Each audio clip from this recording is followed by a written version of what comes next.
تیرے خلق کو حق نے عظیم کہا، تیری خلق کو حق نے جمیل کیا۔ الحمدللہ رب العالمین والصلاة والسلام علی سید الانبیاء والمرسلین، اما بعد فاعوذ باللہ من الشیطان الرجیم، بسم اللہ الرحمن الرحیم۔ الصلاة والسلام علیک یا رسول اللہ وعلی آلک واصحابک یا حبیب اللہ۔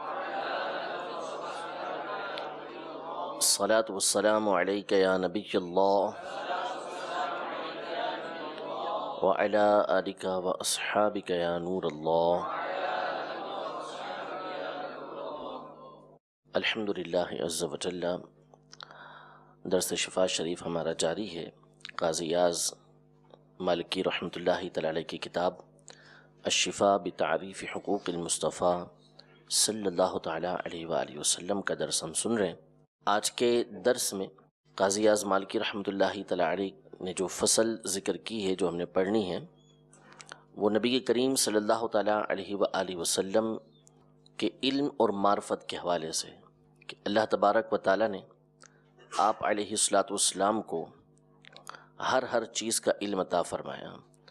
اور ایسی چیزوں کی معرفت ایسی عطا فرمائی کہ آپ کی نظیر نہ آپ کے زمانے میں، نہ آپ کے بعد، نہ آپ سے پہلے کبھی ہوئی۔ یعنی علم و معرفت کے اعتبار سے بھی نبی کریم صلی اللہ تعالیٰ علیہ وسلم گویا کہ ایک معجزہ تھے، حقیقتاً ایک معجزہ تھے، کہ آپ صلی اللہ تعالیٰ علیہ وآلہ وسلم کو جس طرح کا علم، جس طرح کی پہچان اللہ تبارک و تعالیٰ نے عطا فرمائی، اور جس حال میں عطا فرمائی، وہ خود ایک سراپا معجزہ ہے۔ اس بات کو قاضی اعظم مالکی رحمۃ اللہ تعالی علیہ اس فصل کے اندر بیان کر رہے ہیں۔ چنانچہ ارشاد فرماتے ہیں کہ فصل فی معجزاتہ صلی اللہ تعالی علیہ وسلم فیما جمع اللہ لہ من المعارف والعلوم، ومن معجزاتہ الباہرۃ ما جمعہ اللہ لہ من المعارف والعلوم۔ یعنی نبی کریم صلی اللہ تعالی علیہ وآلہ وسلم کے روشن معجزات میں سے یہ بھی ہے کہ اللہ تبارک و تعالی نے آپ کو علوم اور معرفت کا جامع بنایا تھا۔ علوم سے مراد یعنی کلیات کا، یعنی ہر چیز مکمل طور پہ آپ کو معلوم، اور معرفت سے مراد جزیات کا، کہ جزی کا علم بھی آپ کو حاصل تھا، ایک حصے کا علم بھی اللہ تبارک و تعالی نے آپ کو عطا فرمایا تھا۔ آگے قاضی اعظم مالکی رحمۃ اللہ تعالی علیہ فرماتے ہیں کہ اللہ تبارک و تعالی نے نبی کریم صلی اللہ تعالی علیہ وآلہ وسلم کو دین و دنیا کی مصلحتیں کس چیز کے اندر ہیں وہ بھی عطا فرمائی تھیں۔ یعنی آپ صلی اللہ تعالی علیہ وآلہ وسلم ہر اس چیز کے بارے میں جانتے تھے کہ جس کے ذریعے سے دنیا بھی سنواری جا سکتی ہے، جس کے ذریعے سے آخرت کو بھی سنوارا جا سکتا ہے۔ تو دین و دنیا کی مصالحت اللہ تبارک و تعالی نے عطا فرمائی۔ جو آپ کی شریعت کے معاملات تھے اس کا علم بھی نبی کریم صلی اللہ تعالی علیہ وسلم کو عطا فرمایا، دین کے جو قانون ہیں اس کا علم بھی عطا فرمایا، بندوں کے ساتھ کس طریقے سے پیش آنا ہے، یعنی آپ علیہ الصلوۃ والسلام کی جو سیاست مدنیہ تھی وہ کیسی تھی، وہ بھی اللہ تبارک و تعالی نے آپ کو عطا فرمائی۔ اس بارے میں علماء بڑی واضح مثال دیتے ہیں کہ نبی کریم صلی اللہ تعالی علیہ وآلہ وسلم کا یہ ایک کامل معجزہ ہے کہ آپ صلی اللہ تعالی علیہ وآلہ وسلم نے جس زمانے میں اہل عرب کی تربیت شروع کی، تو ان کے جو حالات تھے، ان کی جو طبیعتیں تھیں، یہ سب پر واضح ہیں کہ کس قدر ان کے اندر سختی موجود تھی، لیکن نبی کریم صلی اللہ تعالیٰ علیہ وآلہ وسلم کی جو ذہانت تھی، اور آپ صلی اللہ تعالیٰ علیہ وآلہ وسلم کا ان کے ساتھ جو طریقہ کار تھا کہ کیسے آپ ان لوگوں کے ساتھ پیش آتے تھے، کہ 23 سال کے عرصے کے اندر پورے عرب کی آپ نے حالت ہی بدل کے رکھ دی۔ یہ نبی کریم صلی اللہ تعالیٰ علیہ وآلہ وسلم کا کامل معجزہ ہے، آسان کام نہیں ہے۔ اس کی پہلے بھی میں نے ایک مثال دی تھی کہ ایک چھوٹی سی کلاس اگر شرارتی بچوں کی کسی کے ہاتھ دے دی جائے تو اس کو سنبھالنا اس کے لیے مشکل ہو جاتا ہے، اور اگر اس کلاس کو وہ سنوار دے، اس درجے کو وہ سنوار دے، تو کہا جاتا ہے بڑا ماہر استاد ہے۔ تو نبی کریم صلی اللہ تعالیٰ علیہ وآلہ وسلم تو جس زمانے میں عرب کے اندر مبعوث ہوئے تھے، وہ تو ظلم و ستم کا دورہ تھا، وہاں پر کفر و شرک وہاں پر پھیلا ہوا تھا۔ اس حال میں تمام کی حالت کو تبدیل کر دینا یہ نبی کریم صلی اللہ علیہ وسلم کی کیسی کامل ذہانت کے اوپر دلالت کرے گا۔ مزید فرماتے ہیں قاضی اعظم مالکی رحمۃ اللہ تعالی علیہ کہ اللہ تبارک و تعالیٰ نے آپ کو اپنی امت کی مصلحتوں کا علم بھی عطا فرمایا تھا، پھر ساتھ ہی ساتھ حضور علیہ السلام کو آپ سے پہلے جو امتیں گزری تھیں ان کا علم بھی عطا فرمایا۔ قاضی اعظم مالکی رحمۃ اللہ تعالی علیہ فرما رہے ہیں کہ حضرت آدم علیہ السلام سے لے کر آپ کے زمانے تک جتنی بھی قومیں گزری، جتنے بھی انبیاء کرام علیہم السلام گزرے، تمام کے معاملات اللہ تبارک و تعالی نے آپ کو عطا فرمائے۔ اب ان میں سے بعض وہ ہیں کہ جو قرآن کے اندر آئے اور وہ اللہ تبارک و تعالی نے قرآن میں بیان کیے نبی کریم صلی اللہ علیہ وسلم پر، اور بعض وہ کہ جو صرف نبی کریم صلی اللہ علیہ وسلم کو عطا ہوئے وہ آگے بیان نہیں کیے گئے۔ لیکن حضور علیہ السلام کو حضرت آدم علی نبینا و علیہ السلام سے لے کر آپ کے زمانے تک تمام کی تمام امتوں کا علم بھی دیا گیا۔ آپ علیہ السلام کو تمام انبیاء اور رسول کے واقعات بھی بیان کیے گئے۔ اسی طرح جو پچھلی امتیں گزریں ان کے اندر جو جابر و سرکش لوگ تھے ان کے بارے میں بھی نبی کریم صلی اللہ تعالیٰ علیہ وآلہ وسلم کو بتایا گیا۔ صرف یہ نہیں کہ انبیاء کرام علیہ السلام کے قصص یا پچھلی جو امتیں تھیں ان کے حالات، بلکہ نبی کریم صلی اللہ تعالیٰ علیہ وآلہ وسلم کو ان کی شریعتوں کا علم بھی دیا گیا تھا کہ آپ علیہ السلام ان کی شریعتوں کے حافظ تھے، اسی طرح ان کی کتابوں کے بھی حافظ تھے کہ ان کو جو کتابیں دی گئیں نبی کریم صلی اللہ تعالیٰ علیہ وآلہ وسلم کو تمام کی تمام اللہ تبارک و تعالیٰ نے اس کا علم عطا فرمایا۔ یوں ہی پچھلی امتوں کے جو حالات تھے، ان کی جو طریقہ کار تھے، ان کی جو سیرتیں تھیں، وہ بھی نبی کریم صلی اللہ تعالیٰ علیہ وسلم کو اللہ تبارک و تعالیٰ نے عطا فرمائی۔ ان کے اندر کیا کیا خاص واقعات پیش آئے اس کا علم بھی اللہ تبارک و تعالیٰ نے عطا فرمایا۔ یوں ہی اللہ تبارک و تعالیٰ نے نبی کریم صلی اللہ تعالیٰ علیہ وآلہ وسلم کو ان کی عمروں کے بارے میں، ان کے درمیان جو حکما گزرے، یعنی ایسے لوگ گزرے کہ جن کی دانش مندی کی مثالیں دی جاتی تھیں، ان کی حکمتیں کیا کیا تھیں اللہ تبارک و تعالیٰ نے نبی کریم صلی اللہ تعالیٰ علیہ وسلم کو عطا فرمائی۔ یوں ہی ہر امت کے جو کافر لوگ تھے وہ کس انداز میں حجتیں پیش کرتے تھے اور ان حجتوں کا جواب کیا ہے اللہ تبارک و تعالیٰ نے نبی کریم صلی اللہ علیہ وسلم کو عطا فرمایا۔ یوں ہی اہل کتاب جو اپنے آپ کو جنتی قرار دیتے تھے اور اپنے آپ کو نجات دہندہ قرار دیتے کہ ہم ہی نجات پانے والے، ہماری ہی پیروی کرنے والے نجات پائے گا، ان کی حجتیں کیا ہیں، ان کے جوابات کیا ہیں، اللہ تبارک و تعالیٰ نے نبی کریم صلی اللہ علیہ وسلم کو عطا فرمایا۔ یہ ساری باتیں قاضی اعظم مالکی رحمۃ اللہ تعالیٰ بیان فرما رہے ہیں۔ اسی طرح جو چیزیں اہل کتاب کے علماء اپنی عوام سے چھپاتے تھے نبی کریم صلی اللہ تعالیٰ علیہ وسلم اس کو بھی ان لوگوں کے سامنے ظاہر فرما دیتے تھے۔ جیسے مثال کے طور پر توریت کے اندر سزا تھی زانی کی رجم کرنا، لیکن ان لوگوں نے اس کی سزا کو بدل دیا کہ جو زنا میں مبتلا ہوگا اس کا منہ کالا کر کے اس کو گدھے پہ بٹھا دیا جائے گا، منہ اس کا دوسری طرف کر دیا جائے گا، رخ پھیر کے بٹھا دیا جائے گا۔ یہ انہوں نے زنا کی سزا مقرر کر رہی تھی، لیکن جب نبی کریم صلی اللہ علیہ وسلم کی بارگاہ میں ان کا مقدمہ پیش ہوا، حضور علیہ السلام نے ان کو قسم دی کہ بتاؤ کہ توریت کے اندر یہ سزا ہے یا نہیں ہے۔ انہوں نے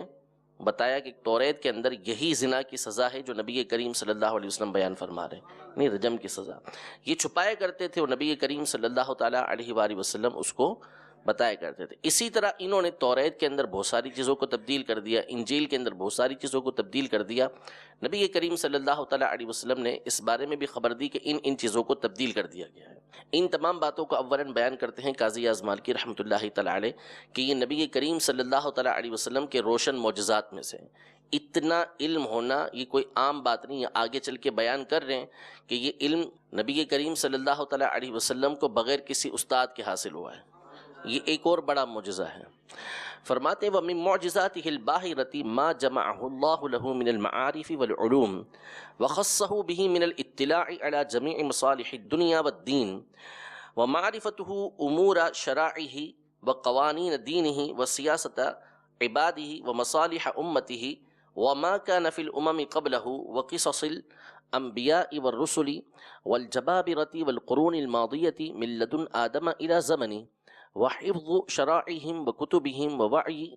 سیرہم وسرد انبائہم وایام اللہ فیہم وصفات اعیانہم واختلاف آرائہم والمعرفۃ بمددہم واعمارہم وحکم حکمائہم ومحاجۃ کل امۃ من الکفرہ ومعارضۃ کل فرقۃ من الکتابیین بما فی کتبہم واعلامہم باسرارها ومخبآت علومها واخبارہم بما کتموہ من ذلک وغیروہ۔ اسی طرح نبی کریم صلی اللہ تعالیٰ علیہ وآلہ وسلم کو اللہ تبارک و تعالیٰ نے علوم و معرفت میں سے یہ بھی عطا فرمایا تھا کہ آپ تمام کی تمام لغت عرب کے جاننے والے تھے۔ یعنی عرب کے اندر مختلف لغتیں اس زمانے میں بھی بولی جاتی تھی، مختلف قبیلوں کی مختلف لغتیں تھیں۔ حضور علیہ السلام تمام کی تمام لغت کو جاننے والے۔ اسی طرح اس کے جو مشکل الفاظ ہوتے تھے، غریب نادر الفاظ، ایسے اجنبی الفاظ کے جو عام لوگ نہیں جانتے تھے، حضور علیہ السلام اس کو جانا کرتے تھے۔ اسی طرح اہل عرب چونکہ فصاحت کے ماہر تھے، گفتگو کا جو انداز ہوتا تھا، الفاظ کا جو چناؤ ہوتا تھا، جملے جس طریقے سے بناتے تھے، وہ اپنی مثال آپ تھے، لیکن نبی کریم صلی اللہ تعالیٰ علیہ وآلہ وسلم ان کی تمام فصاحت کو جاننے والے سب سے بڑھ کر فصیح تھے۔ یہ اللہ تبارک و تعالیٰ نے عطا فرمایا۔ اسی طرح اہل عرب کے جو مشہور معاملات ہوئے، مشہور ان کے واقعات پیش آئے، اللہ تبارک و تعالیٰ نے وہ بھی نبی کریم صلی اللہ علیہ وسلم کو عطا فرمایا، اس کا علم بھی عطا فرمایا۔ یوں ہی نبی کریم صلی اللہ علیہ وسلم عرب کی جو حکمت والی باتیں تھیں اس کے بھی حافظ تھے، ان کے جو اشعار تھے ان کے معانی کو بھی نبی کریم صلی اللہ علیہ وسلم جاننے والے تھے۔ اس کے ساتھ ساتھ اللہ تبارک و تعالیٰ نے نبی کریم صلی اللہ تعالیٰ علیہ وسلم کو جوامع الکلم عطا فرمائے تھے، یعنی مختصر الفاظ اور معانی کثیر۔ ایک جملہ، دو جملے بولے اور اس میں معانی اتنے سارے کہ اگر شروحات لکھی جائے تو کتاب بھر جائے۔ مولا علی قاری رحمۃ اللہ تعالیٰ علیہ نے 40 حدیثیں جمع کی ہیں، جس میں حدیث صرف ایک یا دو کلموں پر مشتمل ہے، ایک کلمہ ہے یا دو کلمے ہیں جو جامع ہیں۔ پھر اس کے اوپر علماء نے شروحات لکھی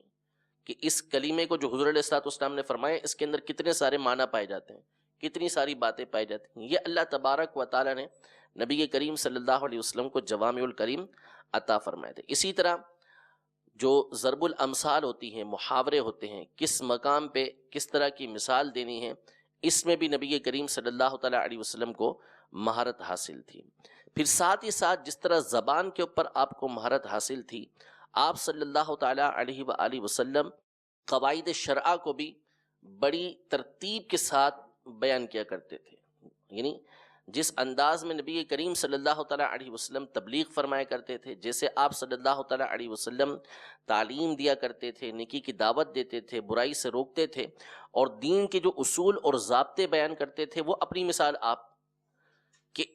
بالکل صحابہ کرام علیہم رضوان کی جو نئے نئے اسلام لے کر آئے، ان تمام کی آپ علیہ السلام نے اس انداز میں تربیت کی کہ ساری پچھلی عادتیں چھڑوا کر اسلام کی بہترین باتوں کا عادی بنا دیا۔ تربیت کا ایک اعلیٰ طریقہ کار اللہ تبارک و تعالیٰ نے نبی کریم صلی اللہ تعالیٰ علیہ وسلم کو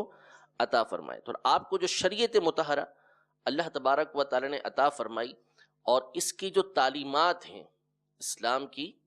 جو تعلیمات ہیں، اس کے بارے میں قاضی اعظم مالکی رحمۃ اللہ تعالیٰ فرما رہے ہیں کہ یہ ایسی خوبصورت تعلیمات ہیں، ایسی خوبصورت باتیں ہیں کہ جو دین اسلام کا اگرچہ دشمن ہے، اسلام کا اگرچہ دشمن ہے، لیکن اگر صحیح عقل رکھتا ہے، ایسی عقل رکھتا ہے اور تعصب نہیں کرتا، تو وہ بھی اس کا انکار نہیں کرے گا کہ ہماری شریعت کی جو باتیں ہیں، دین اسلام کی جو باتیں ہیں، وہ ایسی ہیں کہ جو خوبیوں پر مشتمل ہیں، اور اس میں جو خوبیاں ہیں وہ کسی اور شریعت کے اندر خوبیاں موجود ہی نہیں، اسی کے اندر یہ خوبیاں موجود ہیں۔ اس کا انکار کوئی ملحد بھی نہیں کرے گا، جبکہ وہ تعصب سے کام نہ لے۔ اگر عقل سلیم کے ساتھ کام لے گا تو وہ بھی مانے گا کہ ہاں اس شریعت کے اندر خوبیاں بے شمار موجود ہیں۔ تو ان تمام چیزوں کا علم بھی اللہ تبارک و تعالیٰ نے نبی کریم صلی اللہ تعالیٰ علیہ وسلم کو عطا فرمایا۔ فرماتے ہیں الی الاحتواء علی لغات العرب وغریب الفاظ فرقها والاحاطة بدروب فصاحتها والحفظ لأيامها وأمثالها وحكمها ومعاني أشعارها والتخصيص بجوامع كلمها إلى المعرفة بضرب الأمثال الصحيحة والحكم البينة لتقريب التفهيم للغامض والتبيين للمشكل إلى تمهيد قواعد الشرع الذي لا تناقض فيه ولا تخاذل مع اشتمال شريعته على محاسن الأخلاق ومحامد الآداب وكل شيء مستحسن مفضل لم ينكر منهما ملحد ذو عقل سليم شيئا إلا من جهة الخذلان بل كل جاحد له وكافر من الجاهلية به إذا سمع ما يدعوه إليه صوبه واستحسنه دون طلب اقامت برہان علیہ. یعنی یہ جملہ یہ ارشاد فرمایا کہ ملحد تو انکار کرے گا ہی نہیں جو عقل سلیم رکھتا ہو، بلکہ ہر وہ شخص کے جو نبی کریم صلی اللہ تعالیٰ علیہ وآلہ وسلم کا نعوذ باللہ انکار کرنے والا ہے یا جاہلیت کی وجہ سے نہ جاننے والا ہے، جب حضور علیہ الصلوۃ والسلام کی باتوں کو سنے گا، آپ کی شریعت کی باتوں کو سنے گا، تو اسے کسی اور دلیل کی حاجت نہیں رہے گی، وہ فقط باتوں کو سن کر ہی اس کو صحیح قرار دے گا کہ آپ علیہ الصلوۃ والسلام جو باتیں ارشاد فرما رہے ہیں، جو گفتگو فرما رہے ہیں، وہ ایسی باتیں ہیں کہ عقل سلیم رکھنے والا بغیر کسی دلیل کے تسلیم کرے گا کہ واقعی بڑی خوبصورت اور بہترین باتیں ہیں، ایسی باتیں کوئی اللہ کا نبی ہی بیان کر سکتا ہے. مزید قاضی اعظم مالکی رحمۃ اللہ تعالی علیہ اس حوالے سے اور ارشاد فرماتے ہیں کہ یہ تو علم و معرفت ہوئی جو اللہ تبارک و تعالیٰ نے نبی کریم صلی اللہ تعالیٰ علیہ وسلم کو عطا فرمائی. اس کے ساتھ ساتھ نبی کریم صلی اللہ تعالیٰ علیہ وآلہ وسلم نے تمام مسلمانوں کے لیے جو پاکیزہ چیزیں ہیں ان کو حلال قرار دیا، اور جو گندی چیزیں ہیں، خبائث ہیں، ان کو آپ علیہ الصلوۃ والسلام نے حرام قرار دیا. اس کا فائدہ یہ ہوا کہ اس کے ذریعے سے لوگوں کی نہ صرف جانیں محفوظ ہوئیں، ان کی عزتیں محفوظ ہوئیں، اور ساتھ ہی ساتھ آپ نے کئی ان چیزوں کو حرام قرار دیا کہ جن کے ارتکاب پر ہماری شریعت کے اندر سزائیں مقرر کی گئی ہیں کہ اگر بندہ ان چیزوں کو استعمال کرے گا تو شریعت مطہرہ کی طرف سے اس کو سزا دی جائے گی. جیسے شراب پینا، خمر پینا، اس کے اوپر سزا مقرر ہے. اب یہ جو سزا مقرر کی گئی کہ دنیا کے اندر سزا دی جائے گی، یا ایسی چیز کھائی جیسے خنزیر کا نعوذ باللہ کسی نے گوشت کھا لیا تو اس کو آخرت کے اندر سزا دی جائے گی، یہ وہ چیزیں ہیں کہ ان پر جو سزا مقرر کی گئی ہے، اگر کوئی شخص عقل سلیم رکھتا ہے، اس پہ غور و فکر کرے گا تو وہ اس بات کی تائید کرے گا کہ واقعی اس کے اوپر سزا ہونی چاہیے، کہ اگر ان چیزوں پر سزا نہ ہو تو معاشرہ تباہ و برباد ہو کے رہ جائے گا. جب بندہ شراب نوشی کرتا ہے تو پھر شراب نوشی کی خرابی صرف اس کی ذات تک نہیں رہتی، بلکہ اس کے جو اثرات ہوتے ہیں، اس کی خرابیاں ہوتی ہیں، وہ آگے بڑھتی ہیں، وہ اس کے گھر کے اندر خرابیاں پیدا کرتی ہیں، معاشرے کے اندر خرابیاں پیدا کرتی ہیں. اور ایسی چیزوں کے اوپر سزا کا مقرر کرنا یہ عین حکمت کا تقاضا ہے کہ ایسا کرنا چاہیے، ورنہ نتیجہ یہ نکلے گا کہ معاشرہ تباہ و برباد ہو کے رہ جائے گا، اور اس کے مشاہدے عام ہیں. تو اللہ تبارک و تعالیٰ نے نبی کریم صلی اللہ تعالیٰ علیہ وسلم کو یہ حکمت بھی عطا فرمائی. قاضی اعظم مالکی رحمۃ اللہ تعالیٰ فرماتے ہیں یہ وہ چیز ہے، یعنی ایسی حکمت کی باتیں، ایسی چیزوں کو حلال کرنا کہ جن کے ذریعے سے بدن انسانی کو بھی فائدہ ہو، معاشرے کے اندر بھی سکون ہو، ایسی چیز کو حرام کرنا کہ جس سے بدن انسانی کو بھی نقصان پہنچے، معاشرہ بھی خراب ہو. یہ باتیں وہی شخص جان سکتا ہے کہ جس نے ایک عرصے تک علم حاصل کیا ہو، اہل علم کی بارگاہ میں حاضر ہوتا رہا ہو اور مسلسل پڑھتا رہا ہو، تو ایسا شخص ایسی باتیں کر سکتا ہے. نبی کریم صلی اللہ تعالیٰ علیہ وسلم کا یہ کامل معجزہ ہے کہ کسی کے پاس جائے بغیر یہ تمام باتیں آپ علیہ الصلوۃ والسلام نے بیان فرمائی ہیں. تو یہ آپ علیہ الصلوۃ والسلام کے روشن معجزات میں سے ایک معجزہ ہے. فرماتے ہیں ثم ما احل لهم من الطیبات وحرم عليهم من الخبائث وصان به انفسهم واعراضهم واموالهم من المعاقبات والحدود عاجلا والتخويف بالنار آجلا مما لا يعلم علمه ولا يقوم به الا من مارس الدرس والعكوف على الكتب ومثافنة بعد هذا. اس کے علاوہ نبی کریم صلی اللہ علیہ وسلم کے علوم و معرفت میں سے یہ ہے کہ آپ آئے تو شریعت مطہرہ کو بیان کرنے کے لیے ہیں، لوگوں کی بنیادی اعتبار سے آخرت کو سنوارنے کے لیے آئے تھے، لیکن ساتھ ہی ساتھ آپ نے دنیا کی بہت ساری باتیں وہ بیان کی ہیں کہ جو آپ صلی اللہ تعالیٰ علیہ وآلہ وسلم کے بعد آنے والے لوگوں نے اپنے لیے اصول مقرر کیے ہیں. آپ علیہ الصلوۃ والسلام کی باتوں کو اپنا مقتدا اور پیشوا بنایا، اصول بنایا کہ جو حضور علیہ الصلوۃ والسلام نے بیان فرمایا. آپ علیہ الصلوۃ والسلام کو اللہ تبارک و تعالی نے طب میں مہارت عطا فرمائی. اسی طرح آپ علیہ الصلوۃ والسلام کو تعبیر کی مہارت عطا فرمائی، یعنی خوابوں کی تعبیر کی. فرائض یعنی علم المیراث جس کو آدھا علم کہا گیا ہے، یہ نبی کریم صلی اللہ تعالیٰ علیہ وسلم کو عطا کیا گیا. حساب نبی کریم صلی اللہ علیہ وسلم کو عطا کیا گیا. نسب کا علم، علم الانساب، یہ عرب کے اندر بہت عام تھا، ہمارے تو یہاں ختم ہے، شاذ و نادر کو ہوتا ہے، ورنہ اہل عرب جو ہے بڑی دور تک، یعنی بڑا اوپر تک ان کو سلسلہ نسب یاد ہوا کرتا تھا. انسان تو انسان، گھوڑوں کا نسب بھی یاد ہوتا تھا، اتنا زیادہ یہ نسب کے اندر ماہر ہوا کرتے تھے. لیکن آگے بیان کر رہے ہیں قاضی اعظم مالکی رحمۃ اللہ تعالیٰ علیہ کہ نبی کریم صلی اللہ تعالیٰ علیہ وسلم کو نسب کے اندر اللہ تبارک و تعالیٰ نے ایسی مہارت عطا فرمائی تھی کہ اہل عرب خود نبی کریم صلی اللہ علیہ وسلم سے پوچھنے کے لیے آیا کرتے تھے. اسی طرح اور علوم اللہ تبارک و تعالیٰ نے نبی کریم صلی اللہ تعالیٰ علیہ وآلہ وسلم کو عطا فرمائے. ان میں سے چند باتیں قاضی اعظم مالکی رحمۃ اللہ تعالیٰ علیہ یہاں پر ارشاد فرما رہے ہیں. سب سے پہلے خواب کے حوالے سے کچھ باتیں بیان فرمائی کہ جو خواب ہے اس کی جو تعبیر ہوتی ہے وہ پہلے بتانے والے کے ساتھ ہوتی ہے، پہلے بتانے والے کے ساتھ ہوتی ہے. اور فرمایا کہ یہ پرندے کے پیر پر ہوتی ہے، پرندے کے پاؤں پر ہوتی ہے. یعنی اگر بتانے والے نے بتا دیا تو گویا کہ وہ پرندے کے پاؤں پر ہے کہ ابھی وہ واقع ہو جائے گی. پرندے کے پاؤں پہ کوئی چیز ہو تو کبھی بھی گر سکتی ہے، نیچے آ سکتی ہے. تو اسی طرح جب تعبیر بتا دی تو کسی بھی وقت وہ واقع ہو سکتی ہے، کسی بھی وقت وہ جیسا اس نے بیان کیا ہے ویسا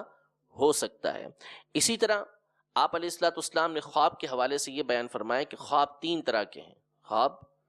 تین طرح کے ہیں. ایک تو حق خواب ہوتا ہے، رؤیا حق، ایسا خواب جو حق ہے، یعنی جو دکھایا گیا ویسے ہی ہوگا. اسی طرح ایک جو خواب ہوتا ہے وہ ہوتا ہے کہ جو آدمی کے اپنے خیالات ہوتے ہیں، جیسا بندہ سوچتا رہتا ہے ویسا اس کے خواب کے اندر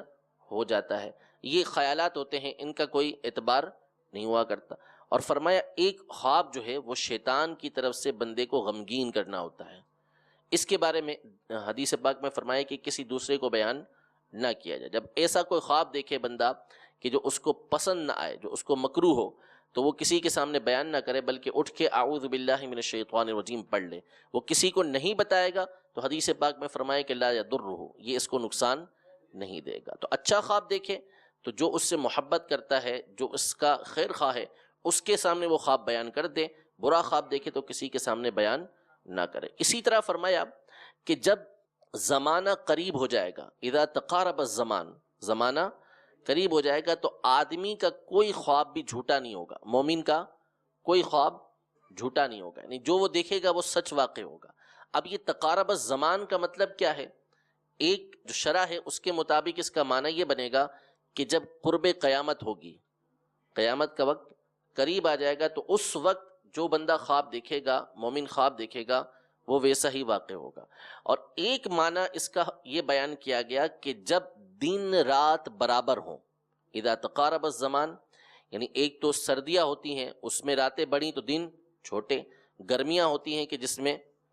دن جو ہے وہ بڑے اور راتیں چھوٹی ہوا کرتی ہیں. درمیان میں ایسے اوقات آتے ہیں کہ جن میں دن رات دونوں برابر ہوتے ہیں. تو فرمائے کہ اذا تقارب الزمان، ایک معنی اس کا یہ کیا گیا کہ جب دن رات برابر ہوں تو ایسے دنوں کے اندر جو خواب دیکھا جاتا ہے وہ مشکل ہی جھوٹا ہوتا ہے، وہ صحیح ہی ہوتا ہے. ٹھیک ہے، یہ سارے اصول و ضوابط نبی کریم صلی اللہ علیہ وسلم نے خواب کے حوالے سے بیان فرمائے. حالانکہ آپ کسی معبر کے پاس کبھی بیٹھے نہیں، یہ صرف اللہ تبارک و تعالیٰ کے دیے ہوئے علم سے نبی کریم صلی اللہ تعالیٰ علیہ وسلم نے بیان فرمایا. فرماتے ہیں الی الاحتواء علی دروب العلوم وفنون المعارف كالطب والعبارة والفرائض والحساب والنسب وغير ذلك من العلوم مما اتخذ أهل هذه المعارف كلامه صلى الله عليه وسلم فيها قدوة وأصولا في علمهم، كقوله الرؤيا لأول عابر وهي على رجل طائر، وقوله الرؤيا ثلاث، رؤيا حق ورؤیا یحدث بها الرجل نفسه ورؤیا تحزین من الشیطان وقوله اذا تقارب الزمان لم تکد رؤیا المؤمن تکذب۔ یہ تو ہو گئی خواب کے حوالے سے، اور اب طب کے حوالے سے کچھ باتیں بیان کرتے ہیں کہ نبی کریم صلی اللہ تعالیٰ علیہ وآلہ وسلم نے طب کے حوالے سے بھی بڑی باتیں بیان فرمائی ہیں۔ مثلا آپ صلی اللہ تعالیٰ علیہ وآلہ وسلم نے اس بات کو بیان فرمایا کہ ہر بیماری جو ہے اس کی بنیاد، اس کی جڑ یہ معدہ ہے۔ پیٹ بھر کے کھا لینا معدہ، کہ معدہ خراب ہے تو یہ ہر بیماری کی جڑ ہے۔ اسی طرح آپ صلی اللہ تعالیٰ علیہ وآلہ وسلم نے یہ ارشاد فرمایا کہ معدہ جو ہے وہ بدن کا حوض ہے، اور جو رگیں ہیں وہ اس کی طرف جانے والی نالیاں ہیں، ٹھیک ہے۔ اگرچہ کہ اس حدیث پاک کے بارے میں خود قاضی اعظم مالکی رحمۃ اللہ تعالیٰ بیان فرما رہے ہیں کہ یہ حدیث صحیح نہیں ہے، ایک قول کے مطابق ضعیف اور ایک قول کے مطابق یہ حدیث موضوع ہے، لیکن نبی کریم صلی اللہ تعالیٰ علیہ وآلہ وسلم کی طرف بعض نے اس کو منسوب کیا ہے کہ معدہ جو ہے وہ حوض ہے، اور اس کی طرف جانے والی جو رگیں ہیں وہ اس کی نالیاں ہیں، ٹھیک ہے۔ اسی طرح نبی کریم صلی اللہ تعالیٰ علیہ وسلم نے دوائی کے بارے میں بتایا کہ سب سے بہترین دوائی سعود ہے۔ سعود کا مطلب ناک کے اندر دوائی کو چڑھانا، اور لدود، لدود کہتے ہیں منہ کے ذریعے دوائی دینا، اور حجامہ یعنی پچھنے لگوانا، پچھنے جو ہمارے یہاں لگوائے جاتے ہیں جس کو کپنگ بولا جاتا ہے، جس کے ذریعے سے زائد خون یا فاسد خون، خراب خون یہ باہر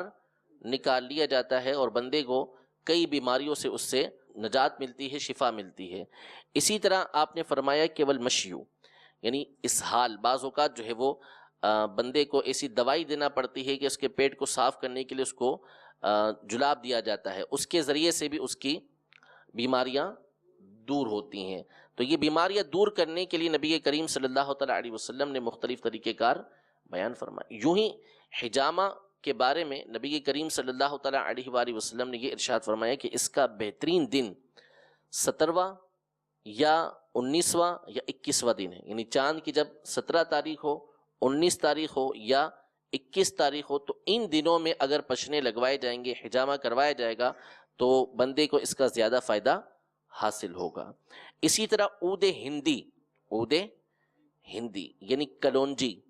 اس کے بارے میں ارشاد فرمایا کہ اس کے اندر 7 بیماریوں سے شفا ہے، 7 بیماریوں سے شفا ہے۔ 7 کا مطلب علماء نے یہ بیان کیا کہ کثیر بیماریوں کی اس کے اندر شفا موجود ہے۔ اب یہ ساری چیزیں ہیں کہ کلونجی کے اندر یہ چیز موجود ہے، یہ کیسے حاصل ہو؟ بندہ کسی حکیم کے پاس بیٹھے گا تو وہ اس کو بتائے گا کہ اس کے اندر یہ خوبیاں موجود ہیں۔ حضور علیہ الصلوۃ والسلام کبھی کسی حکیم کے پاس نہیں بیٹھے، جو علاج کے طریقے بتائے گی کون بتائے گا؟ کوئی کامل حکیم ہی بتا سکتا ہے، وہ نبی کریم صلی اللہ تعالیٰ علیہ وآلہ وسلم نے بیان فرمایا۔ تو اللہ تبارک و تعالیٰ نے طب کی معرفت بھی کامل نبی کریم صلی اللہ علیہ وسلم کو عطا فرمائی تھی۔ مزید نبی کریم صلی اللہ تعالیٰ علیہ وسلم نے اس حوالے سے ایک بنیادی اصول بیان کیا صحت مند رہنے کے لیے۔ آپ ارشاد فرماتے ہیں کہ ابن آدم نے پیٹ سے بدتر کوئی برتن کبھی بھرا ہی نہیں، پیٹ سے بدتر برتن کبھی کوئی بھرا ہی نہیں۔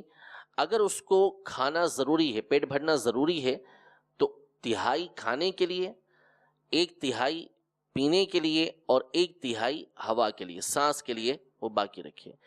یعنی پیٹ بھر کے بندہ جب کھاتا ہے تو نتیجہ یہ نکلتا ہے کہ بندہ بیمار پڑ جاتا ہے، صحت اسے حاصل نہیں ہوتی۔ یہ نبی کریم صلی اللہ تعالیٰ علیہ وسلم کی حکمتوں میں سے ایک حکمت ہے۔ فرماتے ہیں وَقَوْلِهِ أَصْلُ كُلِّ دَاءٍ الْبَرْدَةُ وَمَا رُوِيَ عَنْهُ فِي حَدِيثِ أَبِي هُرَيْرَةَ رَضِيَ اللَّهُ تَعَالَى عَنْهُ مِنْ قَوْلِهِ الْمَعِدَةُ حَوْضُ الْبَدَنِ وَالْعُرُوقُ إِلَيْهَا وَارِدَةٌ وَإِنْ كَانَ هَذَا حَدِيثًا لَا نُصَحِّحُ لِضَعْفِهِ وَكَوْنِهِ مَوْضُوعًا تكلم عليه الدارقطني وقوله خير ما تداويتم به السعوط واللدود والحجامة والمشي وخير الحجامة يوم 17 و19 و21 وفي العود الهندي 7 أشفية وقوله ما ملأ ابن آدم وعاء شرا من بطن فإن كان لا بد فالثلث للطعام والثلث للشراب والثلث للنفس۔ اب نسب کے حوالے سے کہ حضور علیہ الصلوۃ والسلام کو جو نسب کا علم دیا گیا، تو قوم سبا جس کا واقعہ قرآن پاک کے اندر موجود ہے، اس کے بارے میں اہل عرب نے نبی کریم صلی اللہ علیہ وسلم سے آ کے سوال کیا کہ یہ سبا کیا ہے، کیا یہ کوئی مرد ہے، کوئی عورت ہے، یا کوئی زمین ہے، یہ سبا کہتے کس کو؟ تو نبی کریم صلی اللہ تعالیٰ علیہ وآلہ وسلم نے ان کے سامنے بیان کیا کہ سبا ایک مرد تھا جس کے 10 بیٹے ہوئے، جن میں سے 6 نے یمن کے اندر سکونت اختیار کی، وہ وہاں پر ٹھہرے، اور 4 ان میں سے ملک شام کے اندر ٹھہرے۔ یہ نبی کریم صلی اللہ تعالیٰ علیہ وآلہ وسلم کی حدیث مبارکہ ہے جو سنن ترمذی اور سنن ابو داؤد کے اندر موجود ہے۔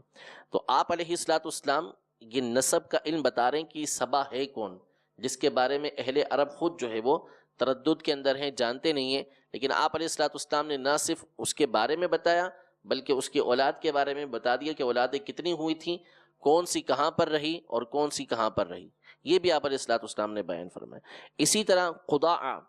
ان کے نسب کے بارے میں نبی کریم صلی اللہ تعالیٰ علیہ وسلم کے پاس پوچھنے کے لیے اہل عرب آئے، اور ان کے اندر بڑا اضطراب پایا جاتا تھا، تو آپ علیہ الصلوۃ والسلام نے مکمل تفصیل ان کے سامنے بیان کی کہ قضاء کا نسب ہے کیا، یہ کس نسب سے تعلق رکھتے ہیں۔ فرماتے ہیں وَقَوْلِهِ وَقَدْ سُئِلَ عَنْ سَبَئٍ أَرَجُلٌ هُوَ أَمْ إِمْرَأَةٌ أَمْ أَرْضٌ فَقَالَ رَجُلٌ وَلَدَ عَشَرَةً تَيَامَنَ مِنْهُمْ سِتَّةٌ وَتَشَاءَمَ أَرْبَعَةٌ الحديث بالطول وكذلك جوابه في نسب قضاعة وغير ذلك مما اضطرت العرب على شغلها بالنسب إلى سؤاله عما اختلفوا فيه من ذلك وقوله حمير رأس العرب ونابها ومذحج هامتها وغلسمتها والأسد كاهلها وجمجمتها وحمدان غاربها وذروتها۔ اہل عرب کا ایک طریقہ کار تھا کہ چونکہ یہ 4 مہینوں کے اندر جنگ نہیں کرتے تھے، جن کو اشہر حرم کہا جاتا ہے، حرمت والے مہینے، لیکن جنگ و جدل کے عادی تھے، تو نتیجہ یہ نکلتا ہے کہ جیسے ہی رجب کا مہینہ قریب آتا تو یہ رجب سے پہلے والے مہینے جمادی الاخری کو یہ 10 دن بڑھا دیا کرتے تھے کہ اس دفعہ یہ 30 کا نہیں بلکہ 40 کا ہوگا مہینہ، اور رجب 10 دن آگے چلا گیا۔ تو اب یہ 10 دن آگے چلا گیا، پھر اس کے بعد جو ہے وہ اگلے سال اگر پھر جنگ و جدل کی ضرورت پڑتی تو اس کو 10 دن اور آگے کر لیتے۔ اسی طرح جو اگلے 3 مہینے حرمت والے ہیں اس میں بھی رد و بدل کرتے رہتے، کبھی 10 دن بڑھا دیے، کبھی کچھ دن بڑھا دیے، اس طریقے سے یہ بڑھایا کرتے تھے۔ تو اب ظاہر ہے کہ جب 10 دن بڑھا دیے تو ان کے بڑھانے سے چاند سورج کا نظام تو تبدیل نہیں ہوگا، انہوں نے تو اپنے وقت پر ہی جو ہے وہ چلنا ہے جو اللہ نے اس کے لیے مقرر کیا ہوا ہے۔ اب 10 دن بڑھائے ہیں، اگلی دفعہ جب 10 دن بڑھائے، اس کے بعد اگلی دفعہ 10 دن بڑھائے، تو نتیجہ کیا نکلا؟ پورے 1 مہینے کا فرق آ گیا۔ جس کو یہ اب رجب کہہ رہے ہوں گے وہ حقیقتاً شعبان ہوگا، جس کو شعبان کہہ رہے ہوں گے وہ رمضان ہوگا۔ یہ ان کا طریقہ کار تھا، اور پھر انہوں نے اس کے باقاعدہ قوانین مرتب کیے تھے کہ کس کس سال ہم نے کتنے کتنے دن بڑھانے ہیں۔ تو آپ علیہ الصلوۃ والسلام نے جس دن حج فرمایا اس حساب سے اگر ان کے قانون کو دیکھا جائے تو ایک قانون کے اعتبار سے دن گھومتے گھومتے گھومتے 355 دن جو تھے وہ پورے گھوم چکے تھے، یعنی 10 دن بڑھائے تو 1 مہینے کا فرق 3 سال کے اندر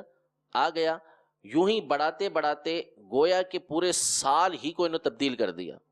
یعنی شعبان میں پہنچے تو رمضان بن چکا، اگلے 3 سال کے بعد شعبان کے اندر وہ شوال بن چکا تھا، جس کو شعبان کہہ رہے تھے وہ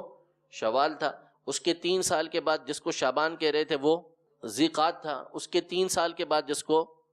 شعبان کہہ رہے تھے وہ ذی الحج تھا۔ تو یوں بڑھاتے بڑھاتے ایک وقت آیا کہ شعبان کے اندر شعبان ہی آ گیا۔ یہ میں نے صرف ایک مثال دی آپ کے سامنے۔ اسی طرح ذی الحجہ کے اندر ذی الحجہ ہی آ گیا بڑھاتے بڑھاتے۔ آپ علیہ الصلوۃ والسلام نے جس سال حج فرمایا تو آپ نے فرمایا کہ زمانہ گھوم کر اپنی جگہ پر آ چکا ہے، وقت گھوم کر اپنی جگہ پر آ چکا ہے۔ جس حساب سے انہوں نے دنوں کو بڑھایا تھا وہ دن بڑھتے بڑھتے زمانہ اپنی جگہ پر آ گیا ہے۔ یہ بھلے اس کو 1 سال آگے سمجھیں لیکن زمانہ 1 سال پیچھے ہے۔ تو یہ حضور علیہ الصلوۃ والسلام کے لیے 2 طرح کے اس میں علم ہے۔ ایک تو اللہ تبارک و تعالیٰ نے غیبی علم عطا فرمایا جس کے ذریعے آپ نے جان لیا کہ زمانہ اپنی جگہ پر آ چکا ہے۔ دوسرا حساب کا علم، کہ آپ کو حساب کا علم تھا کہ آپ نے ان کے قاعدے کو دیکھا کہ یہ ہر سال اتنے دن بڑھاتے ہیں، تو اس حساب سے زمانہ اپنی جگہ پر آ چکا ہے۔ یہ آج کا کوئی کیلکولیٹر پہ بیٹھ کے کرنا تو بڑا آسان ہے، لیکن اس زمانے کے اندر ایسا کرنا، بالخصوص اہل عرب کے اندر ایسا ہونا، یہ بہت مشکل کام ہے۔ فرماتے ہیں وَقَوْلِهِ إِنَّ الزَّمَانَ قَدِ اسْتَدَارَ كَهَيْئَةِ يَوْمَ خَلَقَ اللَّهُ السَّمَاوَاتِ وَالْأَرْضِ وَقَوْلِهِ فِي الْحَوْضِ يَاهُ سَوَاءٌ وَقَوْلِهِ فِي حَدِيثِ الذِّكْرِ وَإِنَّ الْحَسَنَةَ بِعَشْرِ أَمْثَالِهَا فَتِلْكَ 150 عَلَى اللِّسَانِ و1500 فِي الْمِيزَانِ۔ یعنی آپ علیہ السلام نے یہ ارشاد فرمایا کہ حساب کے حوالے سے کہ ایک حدیث پاک کے اندر ہر نماز کے بعد 10 مرتبہ سبحان اللہ، الحمدللہ اور اللہ اکبر 10 مرتبہ پڑھنے کا تذکرہ آیا ہے۔ 10 مرتبہ پڑھیں گے تو کتنے ہو گئے؟ 30 مرتبہ، اور پورے 5 نمازوں کے بعد پڑھیں گے تو کتنے مرتبہ ہو گئے؟ 150 مرتبہ، ٹھیک ہے۔ اور ہر نیکی کا جو ثواب ہے وہ 10 گنا ہے، تو ٹوٹل کتنے ہو گئے؟ 1500 ہو گئے، ٹھیک ہے۔ سب کی آواز نہیں آئی، اس لیے کہ حساب لگانا آسان نہیں تھا، دیر ہو گئی بیان کرتے ہوئے۔ یہ بھی وہ افراد کے جو آج کے دور میں حساب کے اندر عمومی طور پر مہارت رکھتے ہیں، پھر بھی تھوڑا سا ٹائم لگتا ہے، لیکن نبی کریم صلی اللہ علیہ وسلم کا زمانہ وہ تھا کہ جس میں حساب نہیں رکھا جاتا تھا، حساب کے لوگ عادی نہیں ہوتے تھے۔ حضور علیہ السلام نے فی البدی اس بات کو بیان فرمایا کہ جو نیکی ہے وہ اپنی مثل کے ساتھ 10 گنا ہے۔ تو جب 10 پڑھی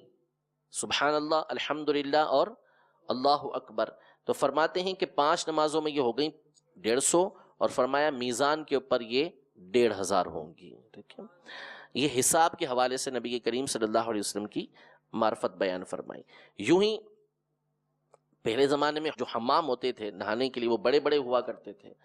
تو اب حمام کے لیے کون سی جگہ مناسب ہے کہ کہاں حمام بنانا چاہیے، یہ ہر ایک کے بس کی بات نہیں ہے۔ جو انجینئر ہوتا ہے اسی سے پوچھا جاتا ہے کہ کون سی کہاں چیز بنے گی۔ ہم سے اگر پوچھا جائے تو ہم تو یہاں بنا دیں گے کہ یہاں غسل خانہ ہونا چاہیے، ٹھیک ہے نا، کیونکہ پتہ ہی نہیں ہے، معرفت ہی نہیں ہے کہ کس طرح بنانی چاہیے، زمین کیسی ہونی چاہیے، کس مقام پر یہ بننا چاہیے۔ حضور علیہ السلام ایک مقام سے گزرے تو فرمایا کہ یہ حمام بنانے کے لیے بہترین جگہ ہے،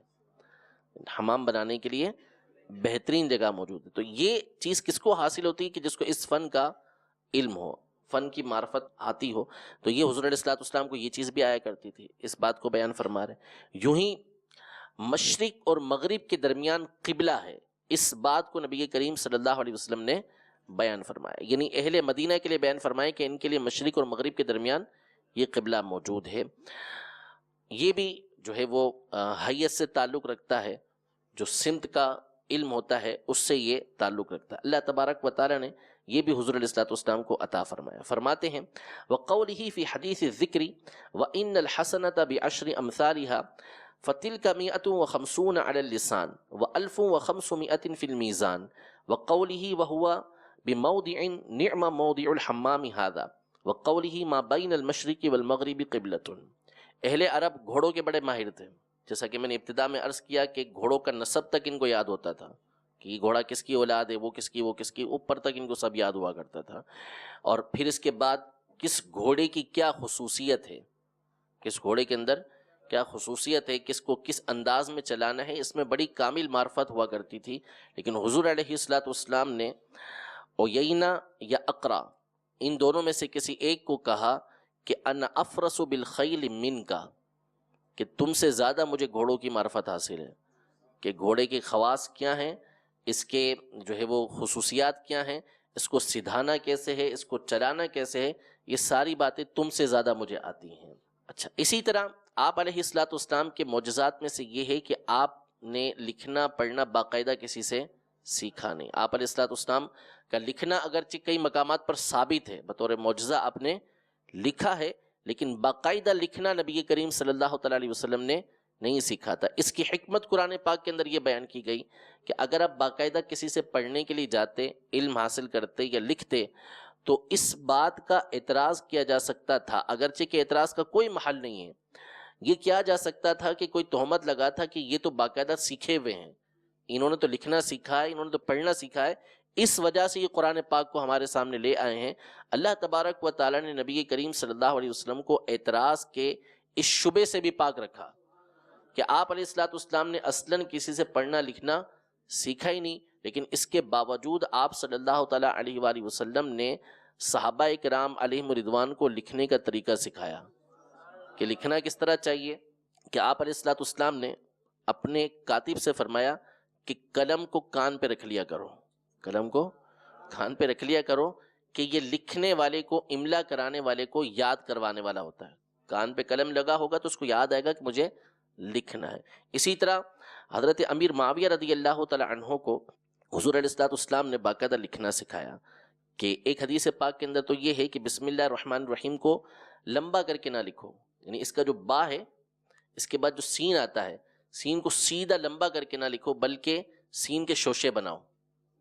یہ جو تشدید کی طرح ہوتے ہیں نا شوشے، یہ بناؤ. وجہ یہ ہے کہ اگر سیدھا لمبا کر کے لکھ لیں گے تو ممکن ہے کہ کوئی سمجھے کہ یہ سین نہیں ہے بلکہ با کو لمبا کر کے لکھ دیا ہے، اور وہ با اور میم کو ملا کے پڑھ لے، سین کو پڑھے ہی نہ. تو آپ علیہ الصلوۃ والسلام نے فرمایا کہ سین کے شوشے بنا کے لکھو. ایک تو یہ روایت. اور حضرت امیر معاویہ رضی اللہ تعالی عنہ کو نبی کریم صلی اللہ علیہ وسلم نے فرمایا کہ دوات کو سیدھا کر لو، قلم کی نوک بناؤ، ہاں قلم کی نوک بناؤ، اور پھر اس کے بعد با کو جو ہے وہ کھڑا لکھو، سین کے شوشے بناؤ، میم کو اس کا جو دائرہ ہوتا ہے اس کو بند نہ کرو، اس کو کھلا رکھو، اللہ کے نام کو خوبصورت لکھو، رحمان کو لمبا کر کے لکھو، اور بہترین انداز میں رحیم لکھو. یہ ساری تعلیمات حضور علیہ الصلوۃ والسلام کو لکھنے کی دی کہ با کیسے لکھنا ہے، سین کیسے لکھنا ہے، میم کو جو دائرہ ہے اس کو بند نہیں کرنا ہے، اس کو کھلا رکھنا ہے. حالانکہ آپ علیہ الصلوۃ والسلام نے باقاعدہ کسی سے لکھنا نہیں سیکھا تھا. فرماتے ہیں وَقَوْلِهِ لِكَاتِبِهِ دَعِ الْقَلَمَ عَلَى أُذُنِكَ فَإِنَّهُ أَذْكَرُ لِلْمُمِلِّ ما هذا مع أنه صلى الله عليه وسلم كان لا يكتب ولكنه أوتي علم كل شيء. قاضی ازمال کی رحمۃ اللہ تعالی علیہ فرما رہے ہیں،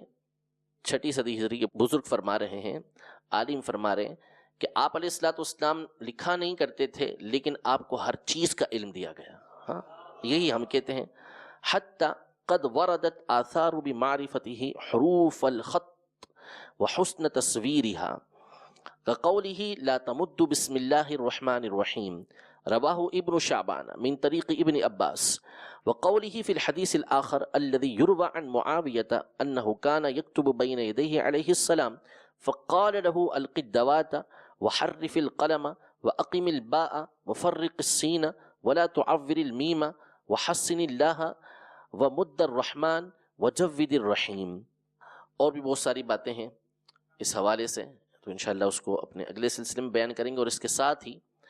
نبی کریم صلی اللہ تعالیٰ علیہ وسلم کے جو ملائکہ کے ساتھ اور جنات کے ساتھ معاملات پیش آئے، اور آپ کے صحابہ کے جو اس حوالے سے معاملات پیش آئے، اس کو بھی قاضی اعظم مالکی رحمۃ اللہ تعالیٰ علیہ اگلی فصل کے اندر ذکر کر رہے ہیں. اسے بھی انشاءاللہ تبارک و تعالیٰ اگلے سلسلے کے اندر، اگلے درس کے اندر ذکر کریں گے. رب تبارک و تعالیٰ ہم سب کو نبی کریم صلی اللہ تعالیٰ علیہ وآلہ وسلم کے فضائل و کمالات ہمیشہ بیان کرتے رہنے کی توفیق عطا فرمائے. آپ علیہ الصلوۃ والسلام کی عقیدت محبت کے اندر لمحہ بلمحہ اللہ تبارک و تعالیٰ اضافہ فرمائے. آمین بجاہ النبی الامین صلی اللہ تعالیٰ علیہ وآلہ وسلم. تیرے خلق کو حق نے عظیم کہا.